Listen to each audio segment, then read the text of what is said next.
Buenas tardes, profesor y compañeros. Nosotros como equipo vamos a presentar el mantenimiento preventivo de los transformadores trifásicos en media tensión, junto a mis compañeros Christopher González, Benjamín Anguita, Matías Latri, que le habla Víctor Fonsalida.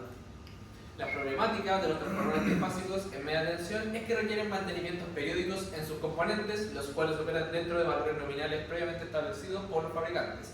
Hay casos donde estos valores se ven desequilibrados y terminaría por afectar a los consumidores finales.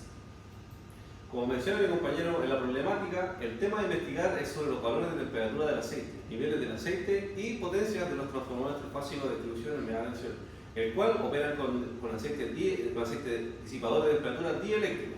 Nuestro objetivo es dar una solución a las temperaturas inestables, potencias desequilibradas y niveles de aceite bajos o fuera de la normativa, aplicando esquemas de mantenimiento utilizando los 4 mantenimientos fundamentales para seguir protocolos.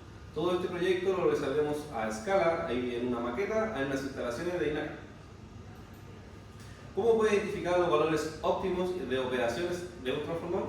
Para poder mantener los valores óptimos de trabajo de los transformadores es necesario realizar todos los datos que nos entrega el fabricante, realizar todos los cálculos que se estimen convenientes, ya sea para un voltaje de entrada o un voltaje de salida y una corriente circulante. ¿Cuál es la importancia de realizar un mantenimiento preventivo o proactivo? El mantenimiento tiene como fin prolongar la vida útil del transformador, aumentar la seguridad para los trabajadores y los clientes y reducción de los costos. El mantenimiento preventivo tiende a ser más rentable que un mantenimiento correctivo. Los cálculos en este apartado también son esenciales. Daniel, ¿qué consecuencias tendría en este caso una falla de un transformador en media tensión? Mira, en el caso que falle un transformador de media tensión, podríamos tener como consecuencia los siguientes puntos. En este caso podríamos tener corte del suministro eléctrico. Por otra parte podríamos tener averías en los artefactos electrónicos y por último podríamos tener averías en la red eléctrica que se encuentre conectada a este transformador. ¿Y cómo se podría en este caso evitar dichas averías en los transformadores? Mira, para evitar dicha avería se puede hacer de los siguientes casos. Primero que nada, teniendo un buen control de la temperatura en que se encuentre el transformador, tener la refrigeración adecuada en donde éste ocupe el aceite dicho por el fabricante. En este caso utilizan aceites dieléctricos. Por otra parte tenemos el registro de datos en donde se mantiene en orden todas las mantenciones realizadas en este. Y por último también necesitamos hacer las mantenciones preventivas como las predictivas. La metodología de investigación para este proyecto, el grupo está consolidado por 4 individuos, cada quien es especialista en un área determinada, donde decidimos trabajar con el método científico, ya que para nuestra área es más funcional y práctica abarcar dicha información. En el tema de la matemática se utilizó para crear fórmulas de potencias trifásicas, el factor de potencia, las corrientes e impedancias totales. El método científico consiste en 7 puntos, los cuales son observación, problema, hipótesis, experimentación y resultados. Cuando uno llega al resultado y no es el esperado, uno vuelve a plantearse de nuevo a la observación, problema, hipótesis, experimentación, resultados. En el caso de que nuestra hipótesis sea correcta, se le comunica los resultados a la población. Y en el caso de que la hipótesis sea incorrecta, hay que repetir el paso de la hipótesis y cambiarla y modificar nuestro punto de vista. Por otra parte tenemos el método de recopilación de datos. Primero que todo necesitamos identificar los problemas relacionados con los transformadores trifásicos, tanto como la temperatura, las potencias inestables, niveles de aceite bajos o bien que se encuentre fuera de la normativa. Como segundo paso debemos mantener y plantear las posibles causas de los problemas y sugerir soluciones basadas en el conocimiento teórico como también el conocimiento de la experiencia práctica. Y también esto lo realizamos a través de recopilación de datos, donde se debe tener la herramienta y los sensores adecuados, tanto como el DHT22, el buffer, potenciómetro, Arduino, ya que con esto nos facilitaría y nos daría aquellos datos que necesitamos y sean correspondientes en este transformador. En el análisis de datos se confeccionó en este caso una tabla con las variables de nivel de aceite y su temperatura, analizando dichas variables, en la cual se realizó una comparativa entre ambas para determinar el óptimo funcionamiento y cuál es variable dependiente e independiente. Continuando con lo que dice mi compañero, aquí podemos ver las tablas donde demuestra la temperatura del transformador de aceite.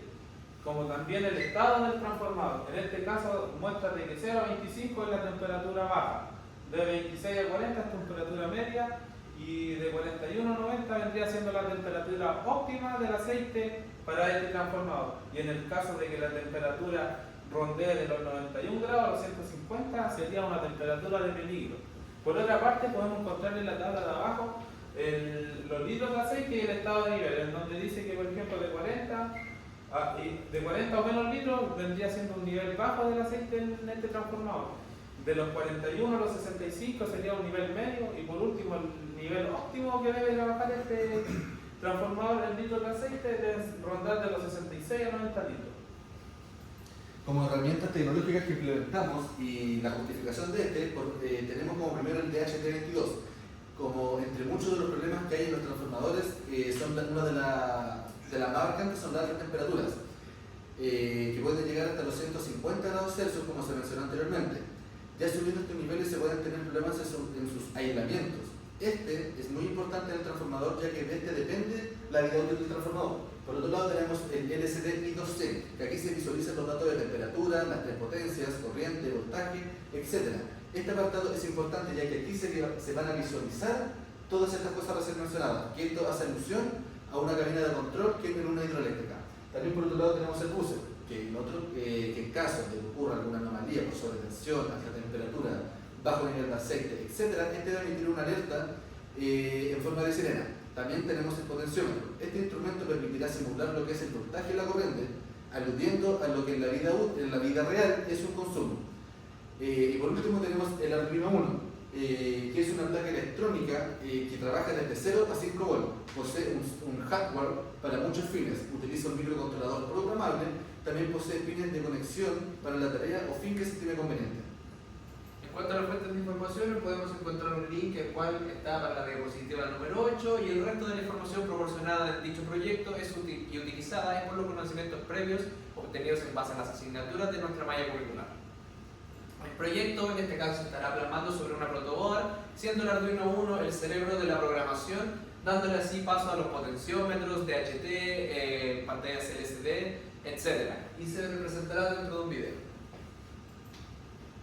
El uso de las matemáticas en el área eléctrica es fundamental, ya que engloba todo tipo de cálculos, ya sea desde un voltaje de pérdida en una casa hasta un campo magnético que posee un conductor en la alta tensión. Refiriéndose a las potencias utilizadas en el día a día, es crucial su estabilidad, ya que de no mantenerlos a niveles óptimos, los costos de inversión de los bancos de capacitores se perderían. Por eso es importante mantener el factor de potencia estabilizado. Por último, en este caso se analizó y se comparó algunas variables identificando, en este caso, la variable dependiente e independiente. En este caso, la variable dependiente vendría siendo la temperatura, ya que depende de nuestro nivel de aceite, porque esta vendría subiéndose que el nivel de aceite bajaría. De esta manera podemos identificar de manera mucho más analítica la problemática, logrando mejorar nuestro plan de mantenimiento. Como cierre, este sería nuestro trabajo. Muchas gracias por su atención y ante cualquier duda estamos dispuestos para realizarlo.